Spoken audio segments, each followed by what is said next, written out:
Es fácil rendir cuentas ante quienes aprecian el trabajo que hacemos, pero es mucho más difícil con quienes son nuestros críticos. Así que este año vamos a rendir cuentas ante la gente que más palo nos ha dado. La defensa del acuerdo de paz siguió siendo objeto de debate este año. Siguieron diciendo que yo defendía a terroristas por defender el acuerdo de paz, cuando lo cierto del caso es que lo más importante del acuerdo de paz es garantizar que no haya nunca más un conflicto armado, que aseguremos verdad, justicia, reparación para esas víctimas que sufrieron tanto durante 50 años de conflicto armado. Del otro lado, no creo tampoco en una defensa que justifique cualquier incumplimiento del acuerdo. Por eso me opuse a defender a Santrich y siempre he exigido que ellos cumplan con las condiciones de lo establecido en el acuerdo. El feminismo victimista que usted promueve quiere erráticamente mostrar que los hombres y las mujeres somos enemigos. Su feminismo victimista, propio de la ideología marxista, pretende imponer una paridad que atenta contra la libertad y la igualdad ante la ley. A ver, la igualdad no solamente es formal ante la ley, tiene que ser material. Y la vida real es que históricamente las mujeres hemos tenido menos oportunidades de acceso a empleo, hemos tenido que asumir el cuidado de los hijos y del hogar, tenemos menos acceso al poder público, a la toma de decisiones. Eso no es victimismo, eso es reconocer que ha habido una historia de discriminación. Sobre región metropolitana nos han dicho que hemos tomado atajos, cuando luego de pasar la reforma constitucional nos hemos tomado más de un año para escuchar en más de 40 audiencias públicas y recibir más de 5.000 insumos de la ciudadanía, construyendo este proyecto de ley con los habitantes de este territorio. Nos han dicho que es el colmo que hablemos con sectores de cambio radical, cuando la vida real es que tenemos miles de diferencias con ellos sobre cómo hacer la política y sobre políticas públicas, pero tratamos de buscar puntos de encuentro por el bienestar de los habitantes de este territorio. Y nos han dicho también que estos son amañes para poder favorecer a los cacaos.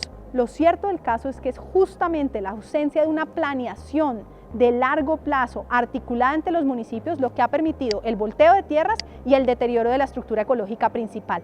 Esto acaba con esos amañes. Me dijeron que era gravísimo apoyar la creación de 12 curules nuevas para esos departamentos que no tienen representación en el Senado de la República. Del otro lado, no tuvieron ningún problema ellos mismos en aprobar 500 cargos adicionales a la Procuraduría General de la Nación en pura burocracia. Yo creo profundamente en que esos territorios, justamente más pobres, más victimizados, tienen que poder tener una voz en este Congreso de la República. Esa reforma que apoyé terminó hundiéndose en ese artículo, pero por fortuna, la Corte Constitucional y el Consejo de Estado le han ordenado al Gobierno Nacional que ponga en marcha las 16 curules para víctimas y territorios más afectados por la guerra y por la pobreza. Me han dicho que al apoyar las sesiones virtuales di pie para que el gobierno Duque hiciera trizas la paz y la democracia. Es cierto, en primer lugar, que este Congreso ha abusado de las sesiones virtuales, pero también es cierto que al inicio de la pandemia tenían prácticamente cerrado el Congreso de la República y que esas sesiones fueron la única manera de que no cerraran nuestra posibilidad de legislar y de hacer control político. De ahí pasamos a sesiones mixtas y hoy el Congreso tiene que ser totalmente presencial. Durante todo ese proceso virtual, mixto y presencial, he estado firme, en pie de lucha, en la defensa del acuerdo de paz y de la democracia. Uno de los principales debates de este año fue la aprobación de la sobretasa a la gasolina. Dijeron que iban a subir los precios de la gasolina como resultado de ese proyecto. Absolutamente falso. Ese proyecto lo único que hacía era responder a una sentencia de la Corte Constitucional que obligaba a que esa sobretasa, la misma, que no varió, la impusiera el Congreso en vez del Ejecutivo. De ninguna manera se podía evitar aprobarla para que esos recursos no se cobraban. Lo iban a cobrar y en cambio las ciudades se iban a quedar sin esos recursos. Senado aprueba cadena perpetua para violadores y asesinos de menores de edad. Si fuera por Juanita Gubertus y la Coalición de la Esperanza, estaríamos aprendiendo sobre nuevas masculinidades. Ella lo dice como si fuese una ofensa, pero la realidad es que hoy toda la evidencia nos demuestra que no es cierto que penas más altas reduzcan la comisión de estos delitos. Nuestras niñas y niños, sobre todo niñas, son víctimas de violencia sexual, sobre todo en sus hogares.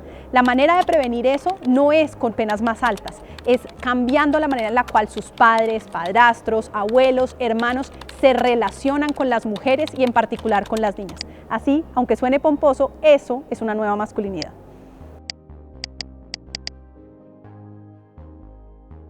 Empecemos por lo primero. Yo voté sí a censurar a Carrasquilla. Lo dije acá, acá y otra vez acá.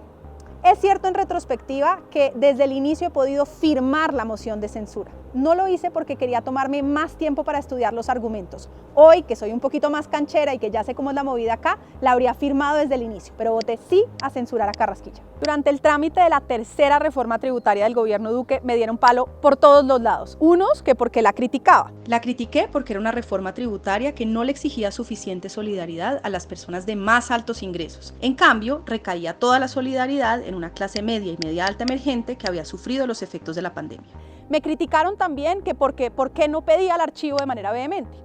No firmé el archivo porque creía, y hay un creo, que este Congreso debe buscar soluciones y por eso propuse gravar herencias, garantizar que efectivamente teníamos un impuesto más grande y permanente a los más altos ingresos del país. Y me criticaron del otro lado que por qué no firmé la alternativa que puso sobre la mesa algunos miembros del Partido Verde.